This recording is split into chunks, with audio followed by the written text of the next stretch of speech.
Few objects in human history evoke as much mystery, awe, and fascination as the Ark of the Covenant. Forged under God's direct command in the heart of the Sinai Desert, it was the visible symbol of divine presence among men, the throne of the Creator on earth.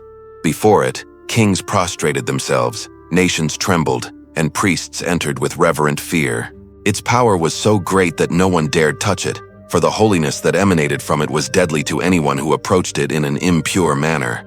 The ark parted rivers, brought down walls, and guided an entire people through the promise of a land and a God who dwelt among them. Then it disappeared after the destruction of Solomon's temple.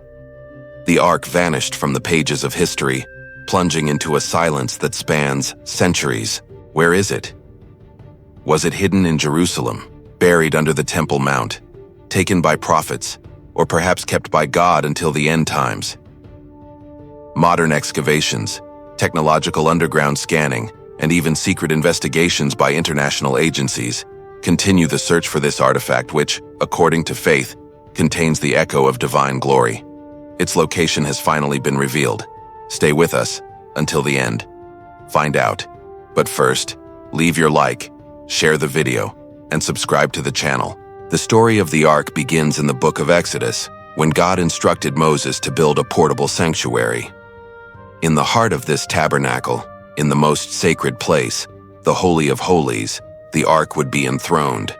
Its specifications were divinely precise. A box of acacia wood covered in gold inside and out, with a solid gold lid called the mercy seat, adorned with 2 facing gold cherubim.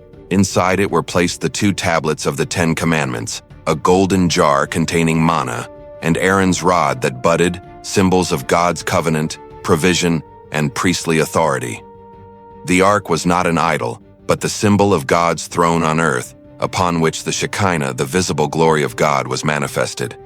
It led the Israelites through the desert, parted the waters of the Jordan River, and was instrumental in the fall of Jericho. Its holiness was so intense that improper contact resulted in death, as in the case of Uzzah, who touched it to support it during its transport to Jerusalem in the reign of David. It was David who took it to his new capital, and his son Solomon installed it in the Holy of Holies of the magnificent First Temple. There it remained as the center of Israelite worship for centuries, until the Babylonian invasion of Jerusalem in 586 BC, when the temple was destroyed and the ark disappeared from historical records. Where is the ark? What happened to the Ark of the Covenant?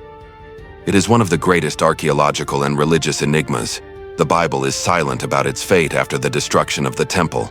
Did the Babylonians take it as spoils of war, or was it hidden by the priests before the invasion? The theories are many and varied. One of the strongest traditions, especially within Judaism, holds that the ark never left Jerusalem. It is speculated that King Solomon himself, foreseeing the future destruction of the temple, built a secret chamber deep within the Temple Mount to hide it. Some rabbis and scholars believe that it still rests today in one of the tunnels and chambers beneath the Dome of the Rock. This theory is politically and religiously sensitive, as any large-scale excavation on the Temple Mount is currently impossible due to Muslim control of the site and the potential for conflict. Another prominent theory, held by the Ethiopian Orthodox Church, states that the ark was taken to Ethiopia by Menelik I, the son of King Solomon and the Queen of Sheba. According to Ethiopian tradition, the true ark is kept in a chapel, its safekeeping entrusted to a single monk who protects it for life. However, access to the object is strictly forbidden, preventing any independent verification. Other hypotheses suggest that the prophet Jeremiah hid it on Mount Nebo, or that it was taken to Rome, or even destroyed. The search for the ark has been marked by news of excavations, unfortunately by false findings. In recent decades, several archaeological expeditions in Israel and surrounding areas have rekindled hope, but no conclusive proof has been found.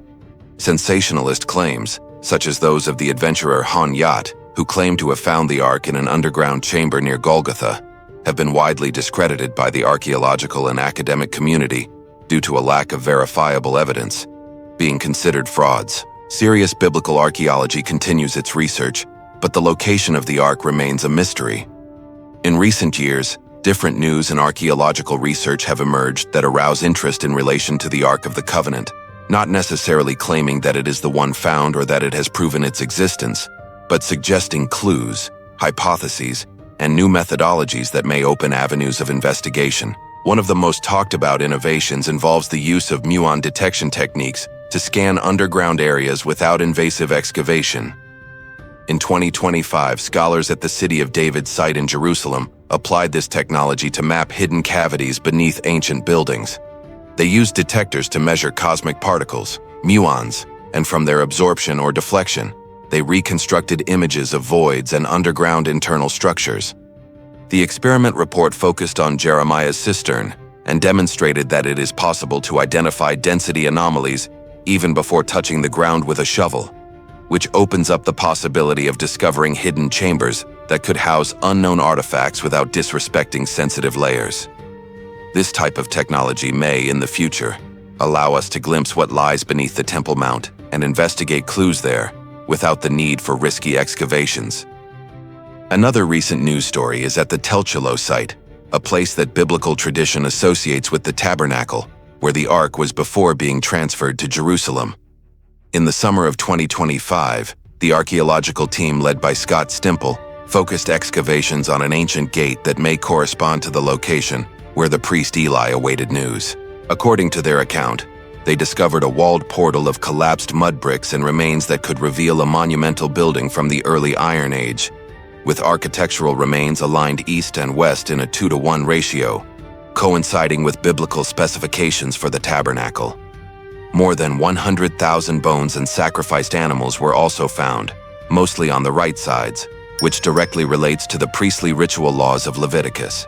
They claim that these findings dramatically converge with biblical text and suggest that this building may have been where the ark rested in Shiloh. However, even with the enthusiasm of some media outlets and press releases, archaeologists remain cautious. The evidence still needs to be critically evaluated, compared to other contemporary constructions, and confirmed by dating, stratigraphy, ceramic context, and usage analysis. Not all experts consider these findings definitive. Furthermore, news broke of the discovery of ancient jewelry, rings and earrings in layers near the foundations of structures close to the temple in Jerusalem, in the City of David sector, during excavations conducted by the Israel Antiquities Authority. One of these rings, dated to approximately 2300 years ago, was found in the layers of the Second Temple, surrounding a monumental structure. Although these findings are not the ark itself, their location creates a symbolic association with the fact that they are near the area where the ark was considered central. Some researchers mention that these findings could help create a more detailed archaeological context for the area around the temple, reinforcing or discarding the hypothesis of hidden chambers. Curious news also emerged based on declassified documents. There are claims that the CIA investigated the ark using remote viewing techniques during the 1980s. In December 1988, a remote viewer allegedly described a container made of wood and gold inside a dark and damp underground environment, protected by entities at imprecise coordinates in the Middle East.